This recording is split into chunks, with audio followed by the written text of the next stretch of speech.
Malaking usapin ngayon sa industriya ng telebisyon ang posibleng pagwawakas ng partnership sa pagitan ng TV5 at ABS-CBN.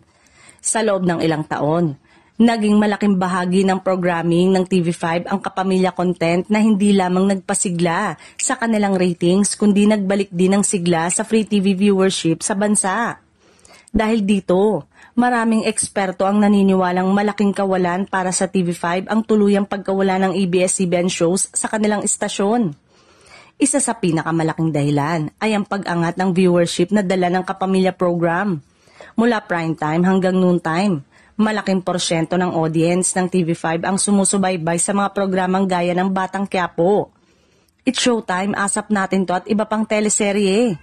Hindi rin maikakaila na malaki ang naging kontribusyon ng ABS-CBN sa imahe at branding ng TV5. Sa aspeto naman ng advertising, kapansin-pansin ang pagdagsa ng advertisers sa TV5 dahil sa loyal fanbase ng Kapamilya Network.